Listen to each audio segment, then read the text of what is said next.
নমস্কার বন্ধুরা, আমি বিশ্বজিৎ ঘোষ, বিজেপি কর্মী, কলকাতা। আজকে কথা হবে 100 দিনের কাজের টাকা নিয়ে। মমতা ব্যানার্জি কদিন ধরে খুবই চিল্লাচ্ছে, আর মমতা ব্যানার্জির নেতাকর্মীরা খুব চিল্লাচ্ছে মোদিজি 100 দিনের কাজের টাকা আটকে রেখেছে। 100 দিনের যে কাজের টাকা আপনাকে পাঠাবে, সে টাকার সেই হিসাব তো আপনি দেখাতে পারেননি মোদিজিকে। আপনাকে যে 100 দিনের কাজের টাকা যে পাঠাবে, আপনি সেই হিসাব দেখাতে পারেননি। তো সব রাজ্য আর বাকি যে রাজ্য 100 দিনের কাজ চলছে, সব রাজ্যের মুখ্যমন্ত্রীরা মোদিজিকে হিসাব দেখিয়েছে, সব রাজ্যের 100 দিনের টাকা যায়।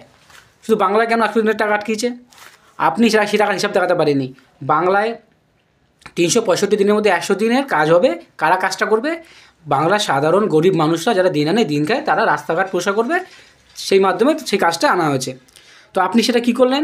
সাধারণ মানুষরা তো কাজ পায়নি, আর পেয়েছে একজন দুজন পেয়েছে, তারাও আবার তাদের পরিবারে কেউ না কেউ চাকরি করে।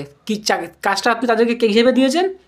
ওই যাতে আপনার তৃণমূলের পিছন পিছন যারা ঘুরে বেড়ায় তাদেরকে দিয়েছেন, আর সাধারণ গরিব মানুষরা সে কাজটা তাদেরকে দেননি। আর 100 দিনেরও কাজ, 100 দিনের যে টাকাটা দেবে, আপনি কাজ করিয়েছেন রাজ্যে, কোনো দিন 100 দিনের কাজই করাননি। 2 দিন, 10 দিন, 15 দিন ধরে কাজ করিয়ে একটা বছর কমপ্লিট করে দিয়েছেন, আর কোটি কোটি টাকা কেন্দ্র সরকার থেকে চাইছেন। আপনাকে যে টাকাটা পাঠাবে, সাধারণ মানুষের ট্যাক্সের টাকা, আপনার তো হিসাব দেখাতে হবে না। আমার এই এত লোক কাজ করেছে, এতগুলো অ্যাকাউন্ট, এই টাকা দেন, এই কাজের হিসাব। আপনি তো হিসাবই দেখাতে পারেননি, আর শুধু আপনি চিল্লাচ্ছেন আমাকে টাকা দেয় না, আমাকে টাকা দেয় না। হিসাব না দেখালে আপনাকে টাকাটা কী হিসেবে দেবে? আর আমি বাংলা সাধারণ মানুষকে একটু ভালোভাবে বুঝিয়ে বলতে চাই। মনে করুন আপনার পরিবারের একজন বাইরে কাজ করছে, আপনার বাইরে যে মানুষটা কাজ করছে টাকা পাঠাচ্ছে আপনার পরিবারের যে কোনো একজনকে ঘরবাড়িটা ভালো করার জন্য। সে তো টাকা পাঠাচ্ছে, জানে ঘরবাড়ি আমার ভালো হবে। আর সে যখন এসে দেখবে না, ঘরবাড়ি কিচ্ছু ভালো হয়নি, সব টাকা পয়সা সব এরা কি উল্টোপাল্টা জায়গায় খরচা করে ফেলেছে, যখন সেই মানুষটা আর কি আপনাদেরকে টাকা পাঠাবে? আপনার পরিবারে ঘরবাড়ি ভালো করার জন্য সে বাইরের থেকে টাকা পাঠাচ্ছে, যদি টাকাটা আপনি উল্টোপাল্টা খরচা করছেন, সে কি আর টাকা পাঠাবে?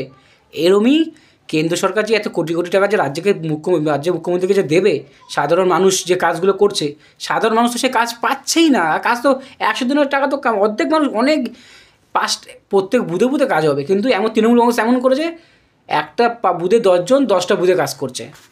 মানে ব্যাপারটা বুঝতে পারছেন? আর সব কোটি কোটি টাকা তাদের অ্যাকাউন্টে ঢোকাচ্ছে। তাই এইভাবে তো হয় না, রাজ্যের গরিব মানুষের ট্যাক্সের টাকা তো এইভাবে সর্বনাশ করা যায় না। এর জন্য মমতা ব্যানার্জি 100 দিনের কাজের টাকা আটকে আছে।